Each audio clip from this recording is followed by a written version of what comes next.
Los Papacitos. It's Los Papacitos, remember the name. When Carlos Ernesto take over the game. With family and friends, we don't care about the fame. From soccer and sports to anime. It's Los Papacitos, so come join the family. Cover events from saint to insanity. Our culture runs deep in our colors Hispanic. We're here to tell you about our lives and our fantasies.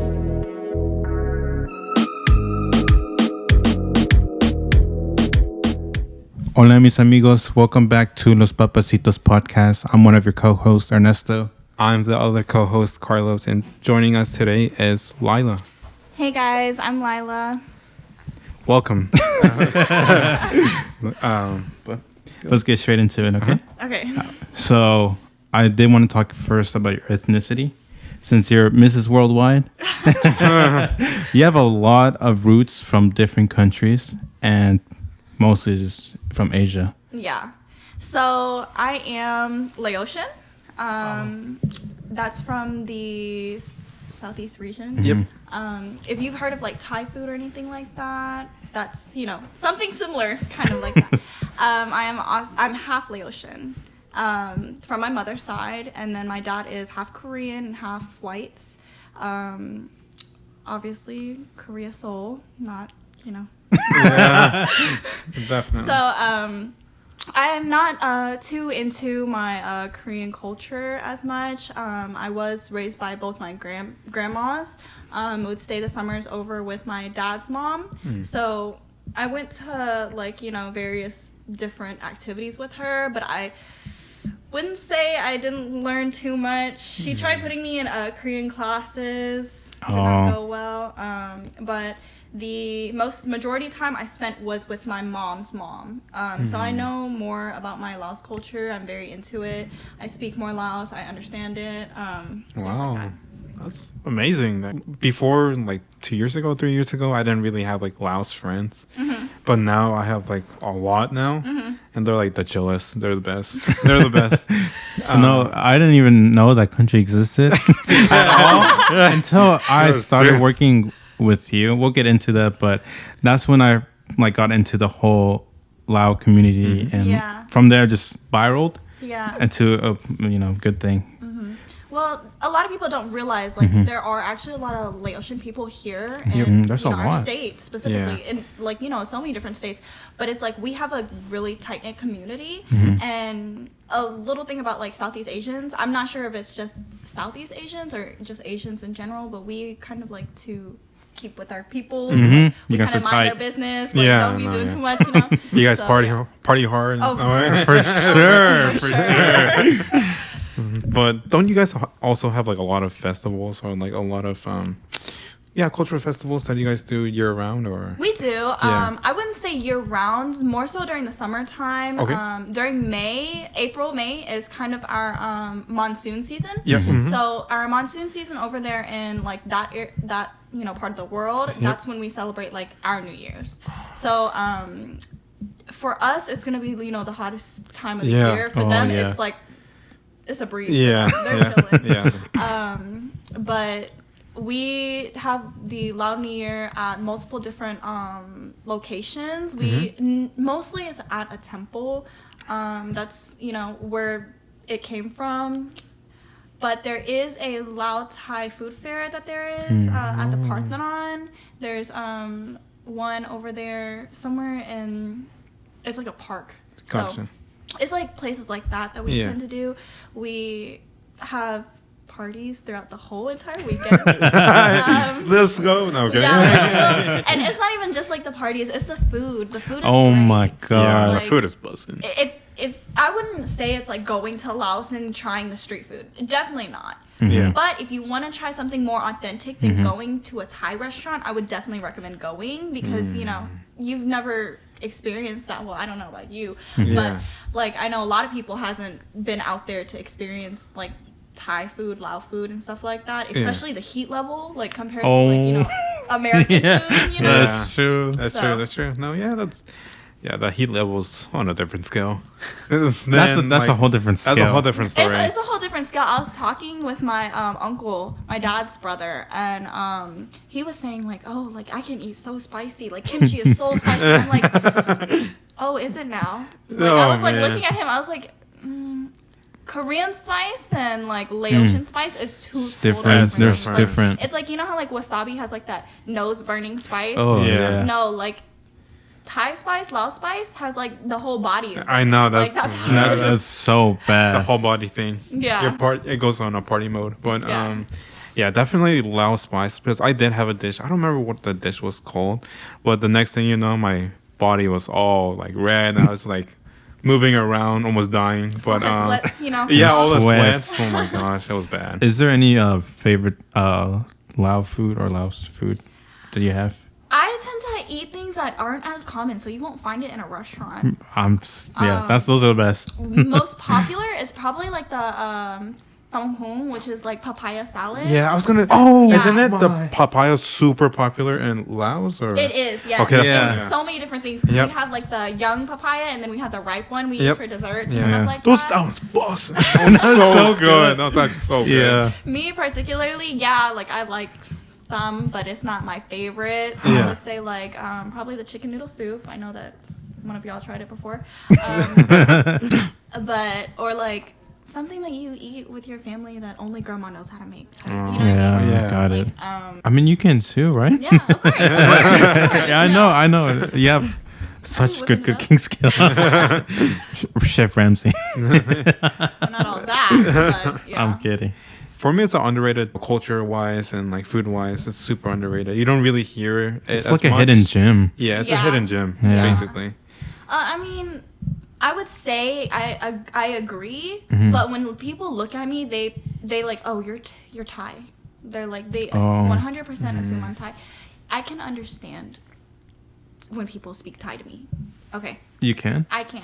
Mm-hmm. Thai and Laos are very similar. Not Yep. every Laos person can understand a Thai person. I'm gonna go ahead and tell you that now, because the Laos culture is kind of like, you know, the two different like if you go to different Mexican countries, Hispanic countries, Yeah. like it's like different dialects. Mhm. It's kind of like that situation. Like a Laos person can speak to a Thai person, and a Thai person will completely understand them. But if a Thai person tries to speak to a Laos person, it's yeah, the dialects change. It's gonna be different. And you know, Yeah. me, I grew up like hearing both Thai and Laos, so it is kind of like easy for me to pick up on. No, I don't understand every Thai word. Yeah. Some things are gonna be different, but you know, at the end of the day, I'm putting it pieces together and I can understand it. Definitely. With what you were saying about Spanish, for me, it's like Spanish and Portuguese. Mm-hmm. Portuguese people, like in Brazil, they speak Portuguese. They can understand Spanish and speak to Mm-hmm. a Spanish-speaking person, but Spanish-speaking person cannot Right. Speak Right. to them at say in all. Portuguese. Yeah, I feel like especially in the southeast, they get a lot of backlash from other Asian countries. You would only hear like if people would say like Southeast Asia, like you would only hear like, oh, Vietnam and Yeah. Thailand. Yep. You Yeah. would not hear about Laos. Laos. You Yeah. would not hear about like Hmong people Yeah. or like Nothing like Cambodian that. people. You would not hear about that. And Yeah. I feel like we've in the couple of years that has passed, specifically in our region, like our area that we're at, we have grown significantly, and Yes. I'm proud of that. Of No, course. yeah, definitely. That's something to be I proud rep of. my country 100%. Yeah, that's good. Yeah. Hey. Let's go. I did want to ask why you said there's so many Laos. The community here is huge. Why is that? Is it just families coming together, or? Well, like I said earlier, like Laos people, we're a very tight knit community. I feel like everybody knows each other. We're all family. Like, oh, that's my cousin walking down the street. You know, like so. Yeah. I know that I don't know in other like families and stuff like that. I know both my mom and my grandpa and my grandma's side, they both are 7 siblings of each. So Oh my. that means Mm-hmm. seven siblings came here my. and had kids. Wow. And you know that goes the same for like, you know, my grandpa's wife and stuff like that. She's one of 9. So like that's you know, that makes a big population It already does. just my family. It does. Yeah. I don't know about other families how they got here, but we got here through trying to just get out of it's a whole history going on to it. Yep. And that's gonna make us sit here all day trying to escape from something, okay? And they made it here. My grandpa's mom made it here, lived here, seen all of it until 101 years old. What? Yep. Oh my gosh. It's like how many generations are here from us, and we're here building a life, and that goes for everybody else. I know that the Lao community particularly, there's like I think 4-5 different temples here in our area, and I know some say, oh, over there is ghetto. Yeah. Whatever, I grew up over there. I know that everybody, we kind of just come together at this one particular one, and that's where it's the biggest. And now, if you go to our Lao New Year festival in May, you'll see so many different cultures there. Like, it's crazy. Yep. Like, it's not even just Laos people, because, we're here. Yeah. Americans are mixing pots. Yeah.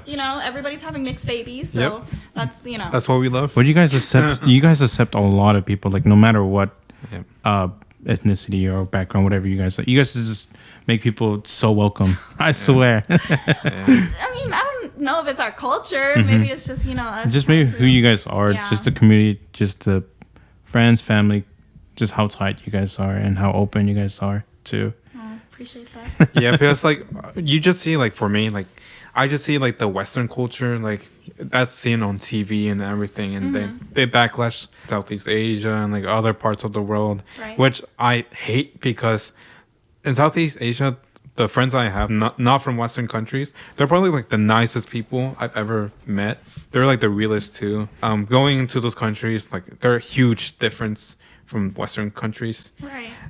But yeah, definitely that's one on the bucket list for me, like Cambodia and all that stuff. Yeah, they're beautiful. That's the beautiful. countries are gorgeous. Yeah, like, definitely. So many waterfalls. Of course we're growing. Yep. The whole world is growing. There's gonna be towers everywhere. Oh yes. But I feel like they're trying to keep that, like the waterfalls, the landscaping, all of that. Preserve it. Yeah, preserve that, Yeah. because you're not gonna find that anywhere. No. Not just anywhere. And Yep. not even just that, is like I feel like Asian people, we're very like kind of you can I'm not saying for everybody on behalf of us, but I feel like we're kind of nonchalant. We're not, I guess you could say we're on the non-aggressive side. Yeah. I feel like that's why a lot of people like to walk all over us, and why the Westerners take over. Yeah, I guess basically. take precedence over us. Yep, definitely. You guys, it's really funny because every time I've been to parties, it's like with friends out of not Laos, sorry, whether it be Korean, Japanese, they're all so conserved. But when I went to like a Laos party for the first time, that's what I'm saying. You guys are so open. I came in and everybody's like, "What's up?" And the food there, and they're like, "Eat." And I was like, "Okay, I'll eat." And they're like, "Try this drink." And I was like, "Okay, sounds good." And everything was so good. But just having experience of just, for example, a party like that caliber is just so amazing to see how I can truly see how you guys get along, even if maybe you guys don't. The friends and family importance and the tree line and the food, all of that mixed in together is just a piece of art for me. I love learning about new cultures, meeting new people, anywhere they come from or anything like that. Just having the experience of being in a Laos party was just so fun for me. I think it's probably one of the best parties I've been to. Yeah. So I just really love the Laos community. No, I feel like for us, I haven't partied with you guys. I haven't been out socializing with you guys before. You hate us. No, that's not it. I feel like I am very reserved when it comes to, going out. But whenever it's my family, it's a different story. Yeah. When I'm out with my family, we're going hard. We're going 1,000%. And I feel like you guys are the same way. Like if I'm going to, for instance, I went to Mexico this year, and we were welcomed so nice. And I was like, hold on, I feel like I'm at home. Like I feel like you guys have like the same dynamic where it's like family is really important. Staying close is really important, and that's not just the Asian community. I feel like that's kind of like, as brown kids growing up, that's what we all know. You know? I feel like for us, that's why like you'll see a lot of like Hispanic mixed Asian babies over there. But like, we try to be open with everybody. We're not trying to cause any issues. That's why we kind of just, if we have an issue, we'll resolve it, but we won't like, we're not going to make a big deal of it. Yeah, definitely. Like, I would, but not everybody else. Yeah, definitely. No, yeah, definitely. We are similar. Like, family is important, food is important, party's important. Right. But we are on a similar caliber. Yeah. No, when we go party, we're not just celebrating like one event. You guys. No, we celebrate for a month straight. No, my family, we actually have September is one of our birth months. Almost every day in September, my family has somebody's birthday on every single date. Wow. Oh, so really? we will go hard. September, July, and October, we're going hard. Jeez. March, I wouldn't say that we're going hard, but we always tend to all go on vacation in March because it's me, my grandfather's birthday, and my cousin's birthday. So, and we're the ones who drink the most. So, like... when we go, everybody goes with us. Yeah. So like if we're going like, we went to Mexico, for instance, we were partying. I think, what was it? The year before for my birthday, they didn't even realize it was my birthday. I don't like to say, hey y'all, it's my birthday. I'm not really that big of a type. I was just like, let's go out. So we went out, stayed downtown the entire time. We were just chilling. I had to leave early for some unforeseen circumstances, but my family, they were downtown the entire day from I think the daytime because they went to go see like the drag show or whatever, and to nighttime, and I didn't even see my mother come home until like the next morning. Oh my god! Yeah, that's such a good time. Wow, that's crazy. No, that's the life. No, okay. You have such wonderful parents. I love them. I'm part of your family. Yeah, no, pretty much. I'm your brother. But I remember when I first met you two, your dad would tell me about just you in general, your whole family. But I wanted to know how that was living or growing up. So living with my parents, they were young parents. They had me and my brother pretty young, and I'm really glad that we could keep it together for them. And it was really hard for me because as a kid, my dad worked all the time. I never saw my dad. I didn't have a relationship with my dad until I became an adult. And I could almost say the same thing for my mom. Yes, we have pictures together. Yes, we look happy in all of our pictures, but that's from the exterior. I said earlier, both of my grandmothers raised me. That's something I will stand by. Like, I don't remember my mom or my dad in my life events aside from holidays. I don't know what situations my mom went through, but I know that she was going through a lot. And she has a lot of health problems now, and I think it started from that age whenever I was that young. And so my grandmother, I would always go to like, everywhere with my grandmother and her ex-husband, my grandfather. If you see my grandfather walking around, there I was prancing somewhere on the floor, going with him. But every summer we went to my dad's side. Me and my brother, we would stay the whole summer there. And that's when that chance my parents actually got to be teenagers happened. Like, I see pictures now. I remember, I'm like, oh yeah, I don't remember that party that we had at our house whenever I was like 8 years old. Yeah, no. For me, I feel like it was hard being a young girl, the youngest girl in my family, the only girl in my family, because my dad's side was only guys. It was hard, but I wouldn't say like, oh yeah, I had the hardest life ever. It was just difficult because I didn't get to see my parents like everybody else. I didn't get to, have my parents spend every day with me. We didn't go on family vacations. My dad worked so much just so he could feed us. Like, it was me, my mom, my dad, my brother, my grandma, and then my mom and dad's brothers that lived with us in a 3-bedroom house. We all lived in that house from the age of, I think I was like 4, because I used to live in Nashville before that. 4 or 5, something like that. But I like don't remember ever seeing my parents during that time. I remember during some summers, if I didn't go to my dad's parents' house, I would actually stay with my grandpa. And my grandpa, he did not really take great care of me. Like, he didn't raise my mom either. My grandma's the one who raised my mom. So I feel like the issue for him was that he didn't know how to take care of a child. He didn't have to raise a child. His ex-wife, my step-grandmother, she was the one who raised their child together. So, like, my mom and her brother were raised by my grandmother, and the times that I was spent with my grandfather, he left me in some very bad situations. I've gone through, like, almost getting kidnapped because of him. Like, there's so many scary situations that I was put in because, you know, my parents were working and they were, you know, trying to provide a living for me and my brother. I don't even remember where my brother was most of the time. He wasn't with me. I know that for a fact. I'm pretty sure he was raised by, like, the neighbors, pretty much. He was there all the time, his best friend. I don't even think they talk anymore. But that's how like, my family dynamic is. Like, I wasn't taken seriously by my parents until I became an adult.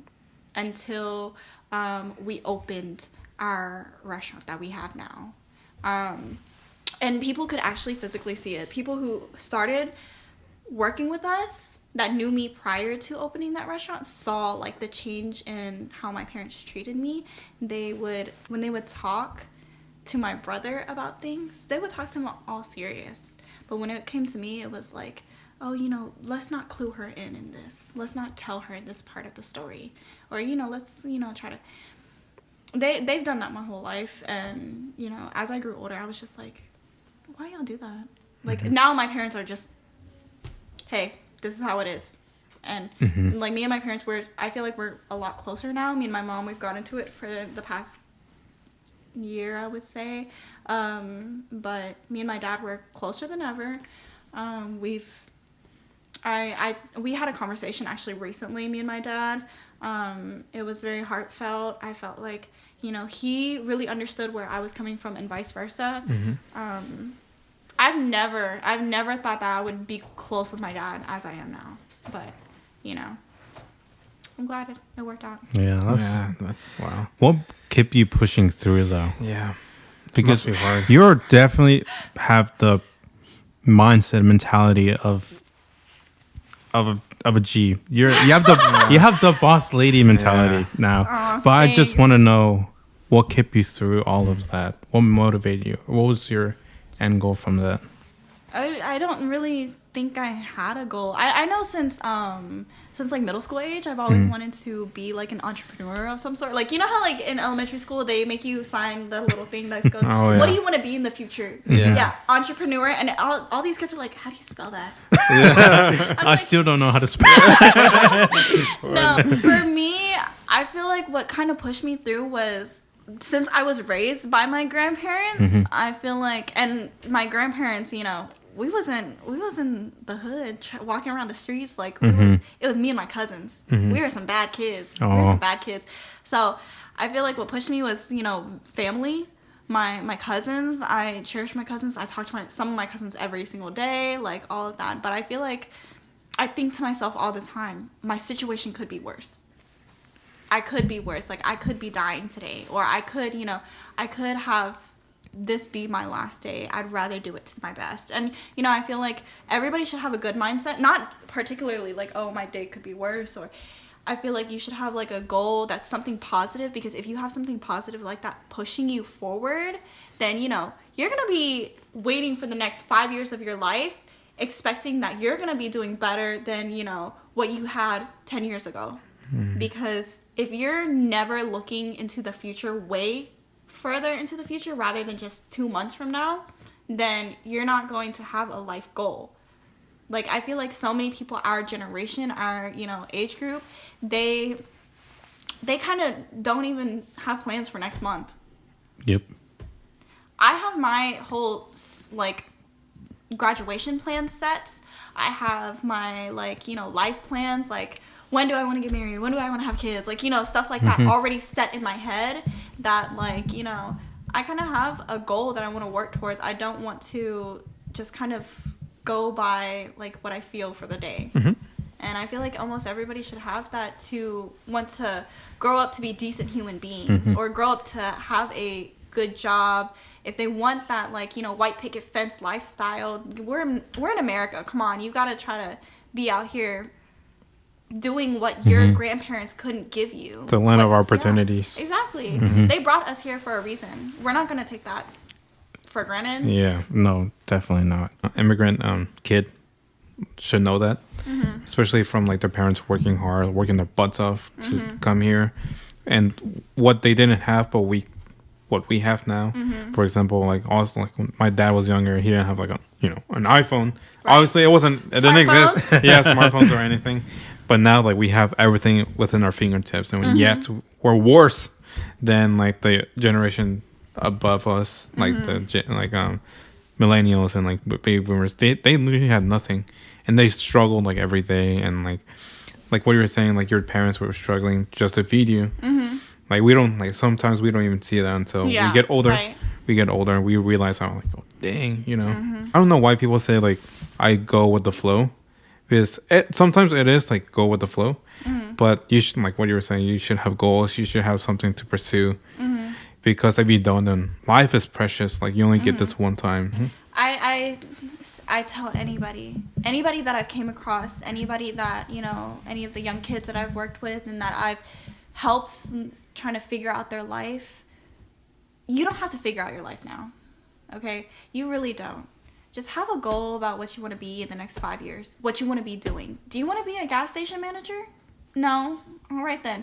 Go to college. Go do something with your life. Or do you want to be out here...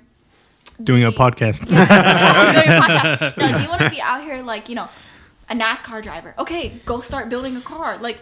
It's things like that. Like, you have to have steps. You can't jump to it. For sure. Yeah. And I feel like a lot of kids in this generation, particularly, they don't have goals or aspirations of what they want to be. And, I'm not going to knock anybody down. I know a lot of people who don't have, like, goals or aspirations. But I'm going to say if you want to be somebody, or not even be somebody like a celebrity, just be somebody for yourself, then you need to have something that you need to work for. You, like, if you want to... be living in a big house when I don't know. If you want to be living in a big house with a 5-car garage, go ahead and make that bread. You got to figure out how to make that bread though. It's like situations like that you have to realize that it's stepping stones too. You can't just jump there by sitting here on your phone the whole time. Like, I'm not going to knock down all these influencers. Some influencers actually make money and they actually use their platform for good.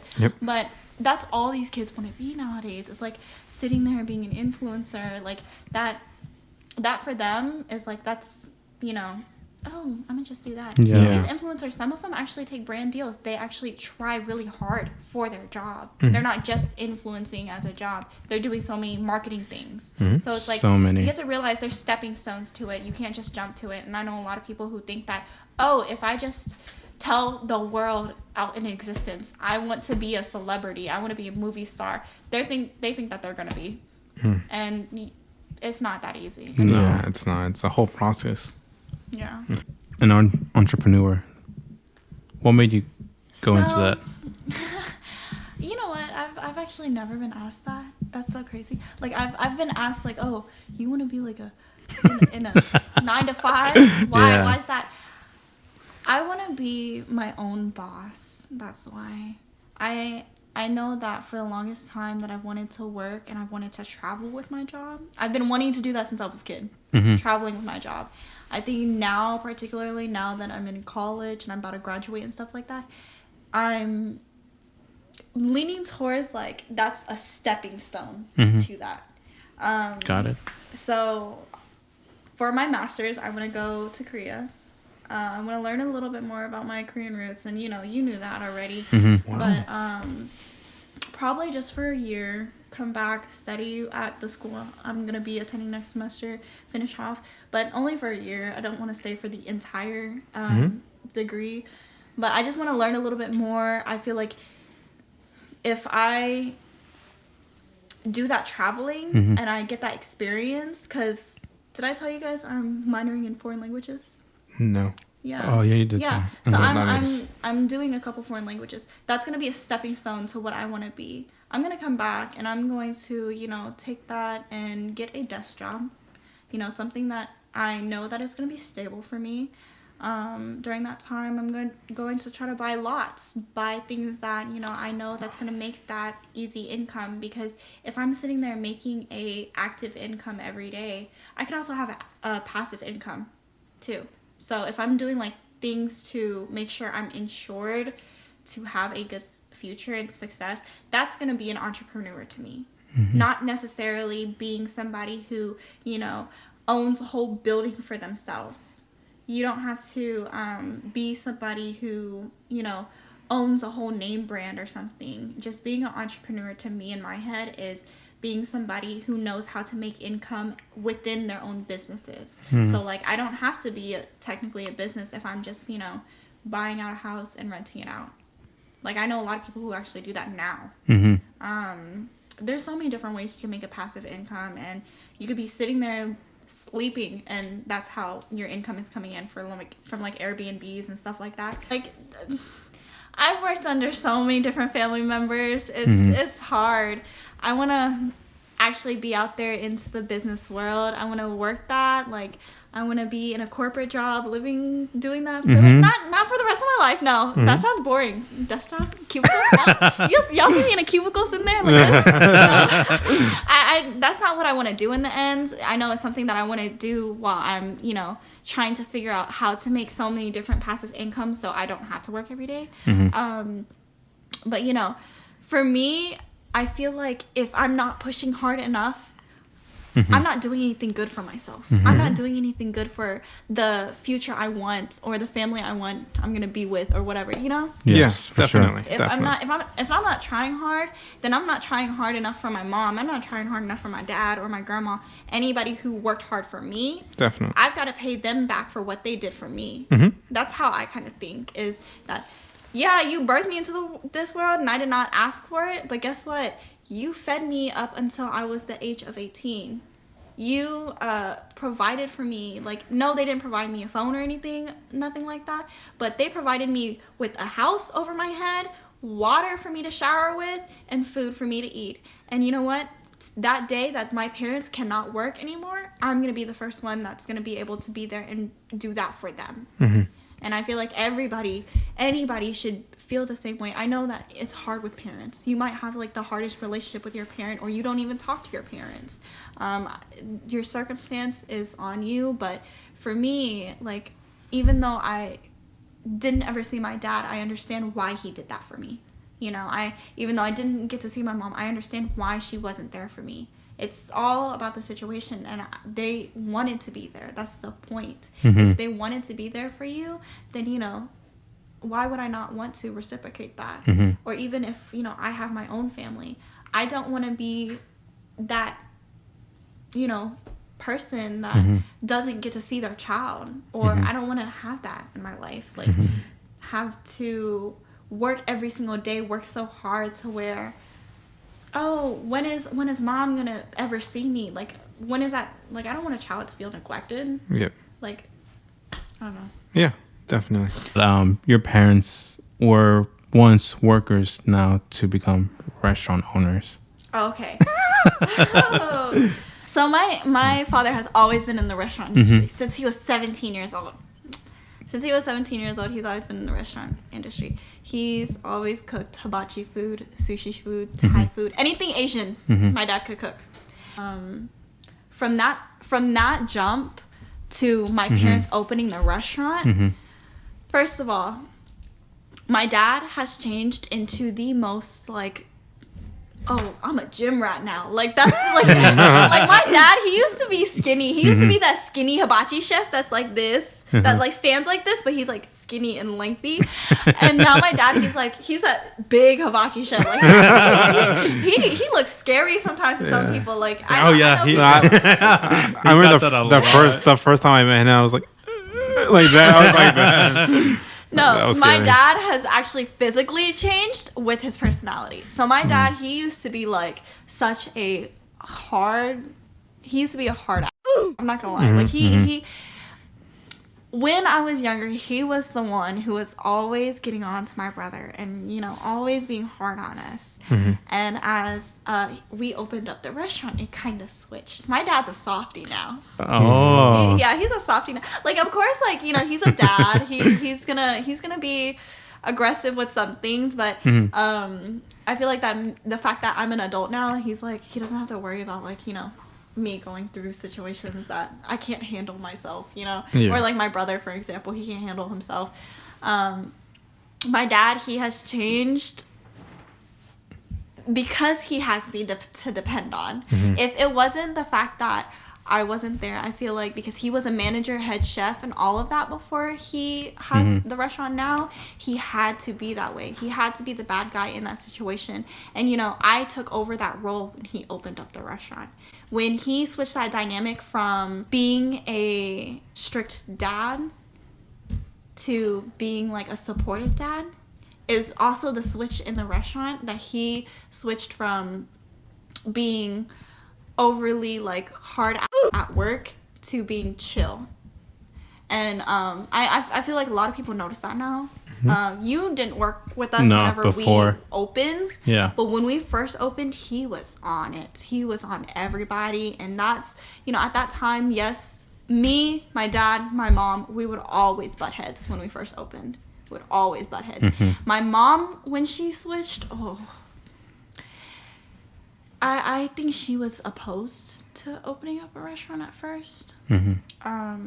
Because we've attempted to. My mom's dad used to own a market. And she would be there all the time. Actually, he used to own 2 markets, my grandpa. And I think my mom didn't really want it, but it's my dad's dream, so she went along with it. I know that my mom wanted to stay at her office job. She enjoyed it. She worked with her friends and stuff like that. But my mom's kind of just been like neutral. Never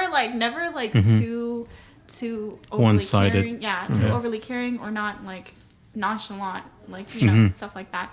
I feel like for her, when she switched to the restaurant, she got more stressed. That's kind of what made her like more sickly and stuff like that. Like she's doing a lot better now, but the stress really got to her. My dad, it really got to him. You could hear my parents walking through the hallways at night, stressed about what are we going to do if so-and-so doesn't come in tomorrow? What are we going to do when a car ran into our restaurant? Like, come on. Yeah. Oh my God. Yeah, situations like that. Yeah, it's like we would all, like, everybody's house by midnight blacked out, right? Nobody's awake. My house, we're lively.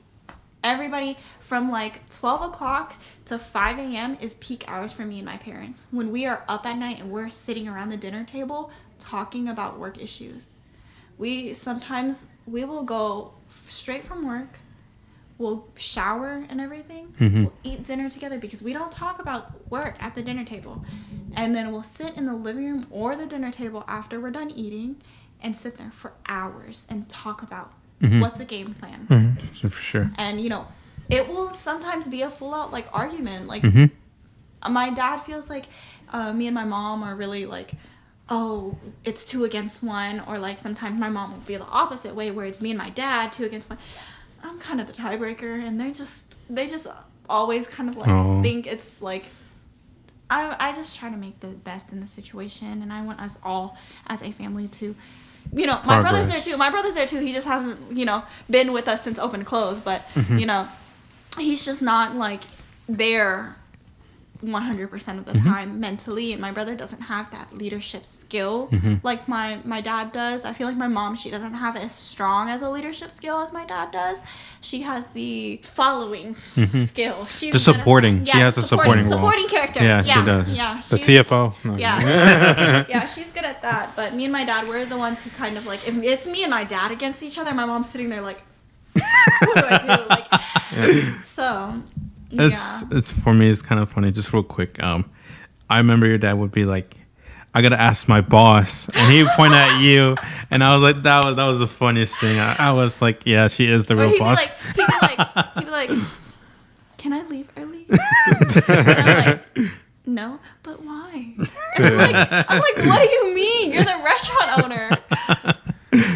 That was the funniest thing. I love that, and that goes into how we met. Yeah. So that was the first time I've ever been a server, and I was so And you're scared. a liar. You're a liar. I know. You I know had what? to keep On your the resume. job. On your resume. This was the time when my brother was like looking for a job, and he was looking at restaurant, especially if it was retail. It was not in his mind.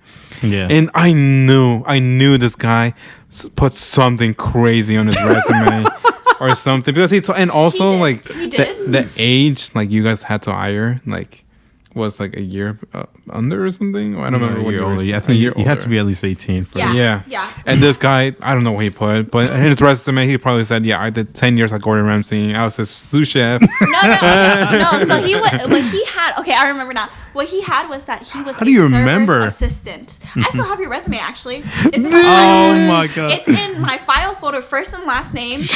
Don't ever yeah. release that. Where did you get him to? What brought you to the idea of hiring this egghead? Because they were desperate.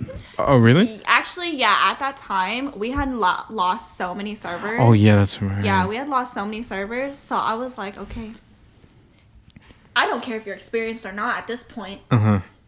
I was thinking he was coming in experienced though. That's the difference. I was gonna okay. teach you. Oh. Yeah, he was gonna put me on game. You know, like Oh, no, that's not what was couldn't have been happening. more wrong. That's not what was happening. Yeah, that's the complete opposite and worse. No, I'm kidding. But what was your like first initial thought? Like obviously, like Yeah, I Okay. know. Yeah. Liar, everything, but I was like, oh, he's friendly. Uh-huh. He's friendly. He's gonna be a good face. I know.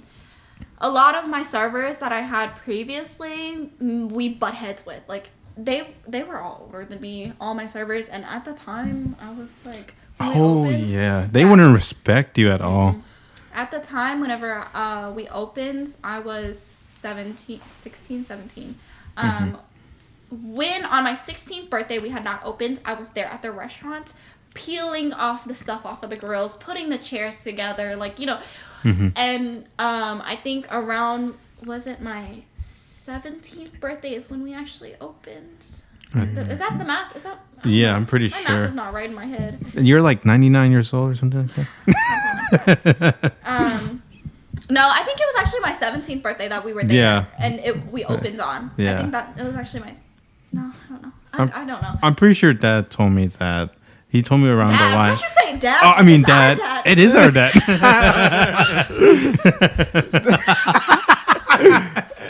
I'm not her actual brother, No, but I consider her dad my dad too. no, literally.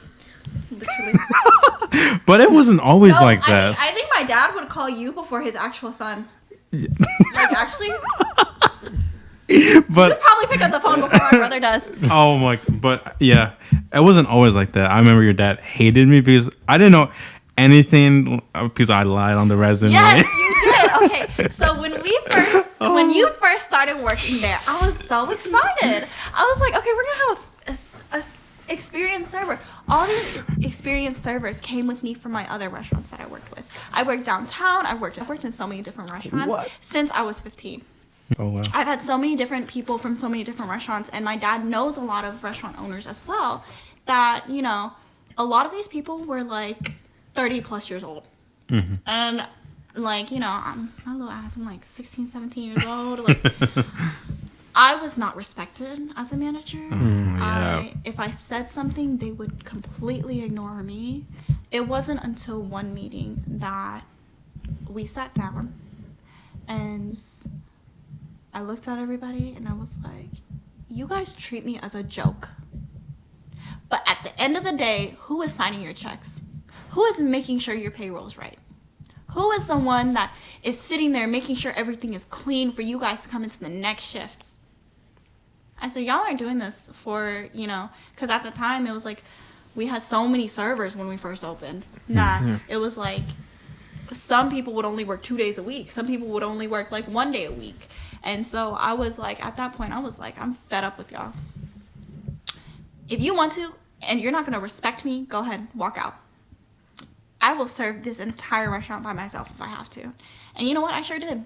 Some days, like, it was difficult that it would be me and, at that time, my brother. We did not like each other. We still don't like each other. We don't really work well together.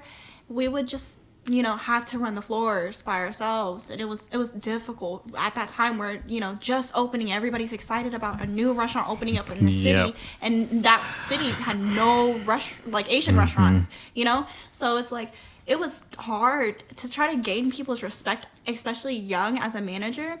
People would look at me. Even nowadays, I will okay, Karen, may I speak to a manager? And I walk up there. Hi, how can I help you? Why? Can I speak to somebody else? Can I speak to the owner? Yeah. I'm the manager. How can I help you? I can do whatever it is you need. Yeah. But you're not an adult. You're not an adult. I am, actually. Karen, I'm 26 with 3 kids. What do you want to talk about? They just look at me and they're like, oh, she has no experience in dealing with the situation. Yeah. And even when I had new servers starting to work with me, I had to kind of make it very upfront, hey, at the restaurant, we are not friends. I am your manager, and what I says goes. If you don't like it, you can go. And I'm you, for example, know how I am. I'm very strict when I work. I'm Super very strict when I work. But outside of work, it's like, oh, I'm different, completely life, different. Yeah. But you actually like him? No, I'm kidding. No. It's when he was first starting to work with us. I actually had him trained by my cousin, the other manager, which was probably the worst idea. He was not a trainer person. He was just kind of like a go do it for yourself kind of thing. And me, I'm very thorough when it comes to training somebody, especially if they've never surfed before. I have to baby step. Oh, this is how you do this. This is how you do this. I have a whole handbook of how to use a computer system. I'm very thorough with everything. I'm sorry, I should have trained you. But when look who's apologizing now. I'm kidding. No, but when he started getting more comfortable and I started working with him more often, if he would do something wrong, I would correct him. Yeah, she would. I would repetitively correct him until he stopped messing up. And then when he got to that point where he was one of our best servers, did I ever bother you? No. All right then. No, yeah. Those servers who listen and who, knows how to do their job, go into your job and go out your job. I will not say a single word to you unless if it's joking. But for those people, not even just servers, the host, the kitchen staff, whoever, if you don't know how to do your job and you don't understand that we're here to work, we're not here to play around. Yep. I was very strict on, some people, even to their last day of working. When that host, my younger cousin, the host, he... From the day he started working to the day he quit, he did not understand that at work, I'm not your cousin. I'm your manager, and I will, stick by that. I'm strict. I will not, he got in trouble a lot. He got in trouble a lot outside of work and inside of work. He stole from the restaurant a couple times. It's there's a lot of bad things that happens, and, I was very lenient on him. I'm very lenient on everybody, regardless if you're related to me or not. But I will reprimand you and tell you afterwards what you did wrong and that you have this amount of strikes left until you're gone. And he luckily left on his own accord, which, I kept on trying to tell him, I'm not being mean to you just to be mean. Yeah. I'm trying to be a good manager so you can be a good worker. Because if you go off and work at McDonald's or wherever you want to go work, you're going to know how to be in the workforce. You're going to understand that if somebody above you is telling you what to do, you do it. And that's how you know, make sure that you keep a job. Because he did not understand that. And I hire so many people who are younger than me now. I hire so many people who are inexperienced. I learned that for a restaurant owner, that it's easier to hire somebody who is not experienced rather than somebody who is experienced. Because of the fact of I don't have to retrain them on how to do like a whole entire restaurant.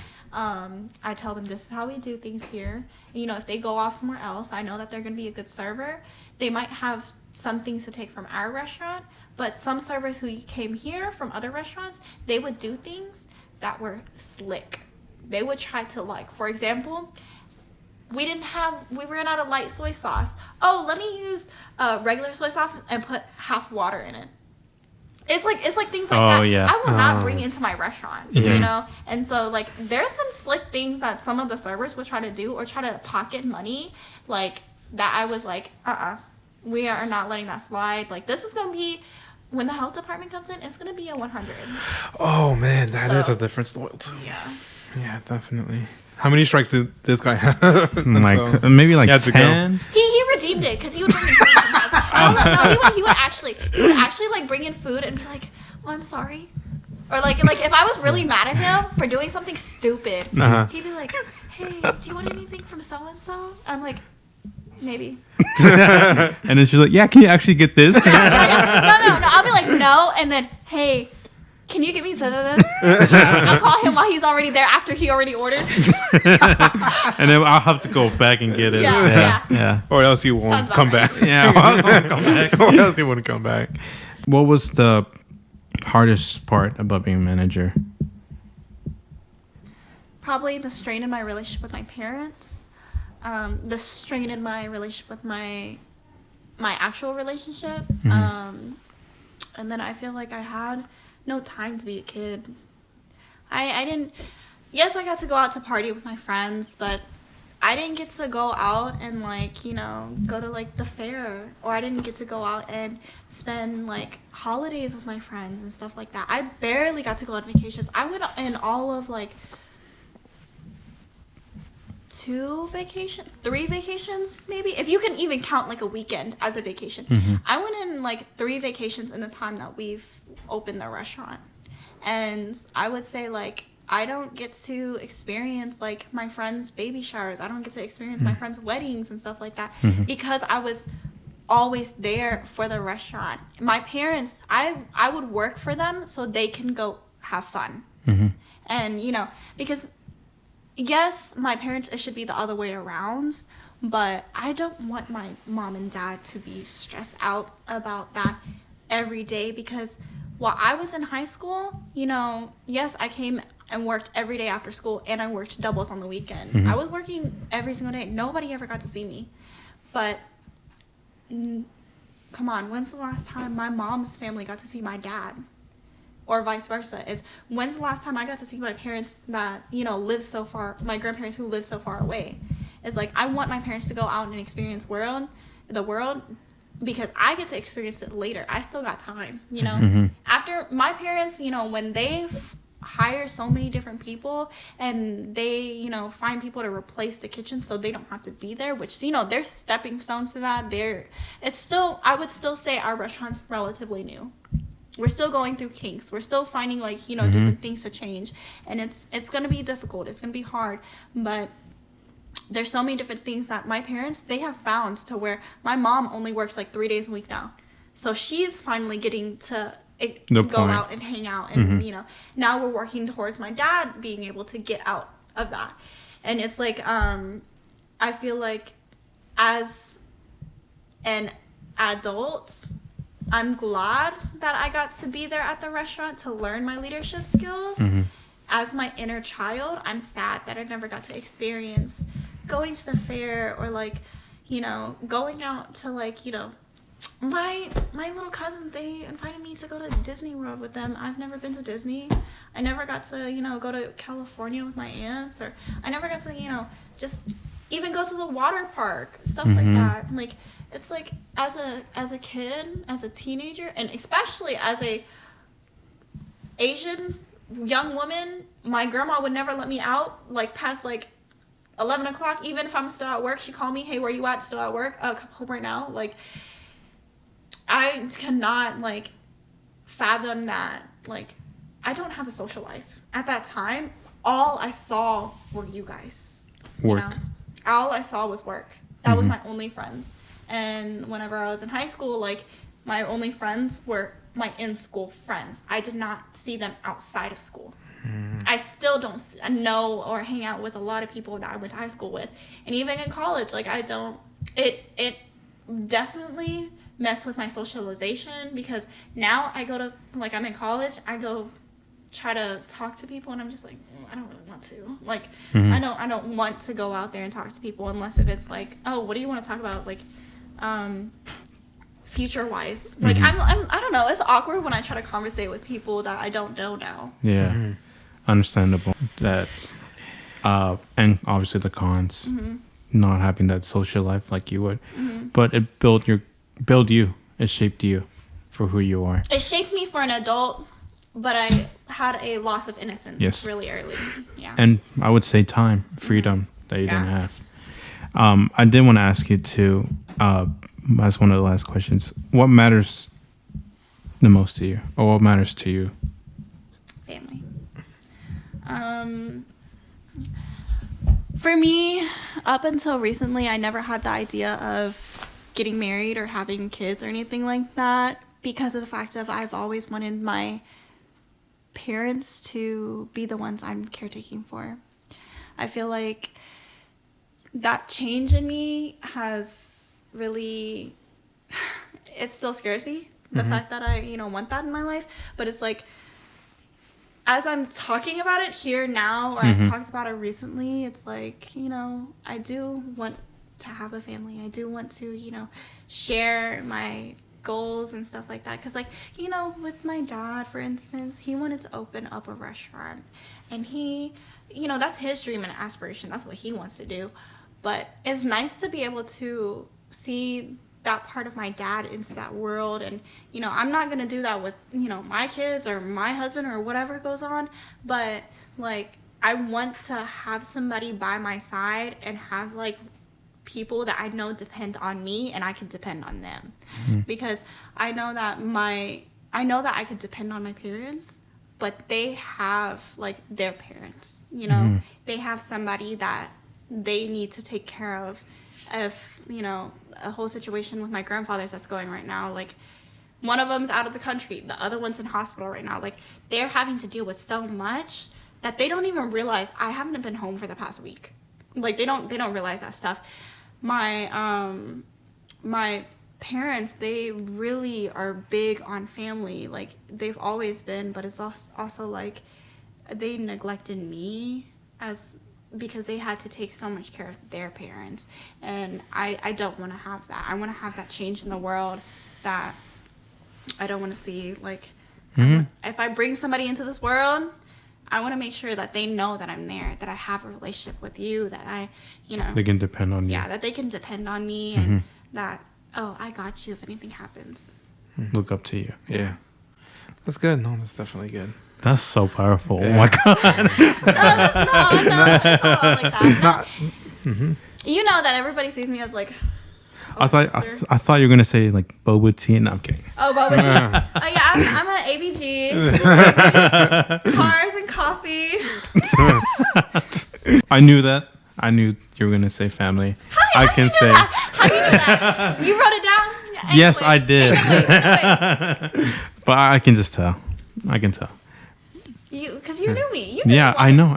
Carlos, what did you think I was gonna say? Well, family feels like everything. What you said, like.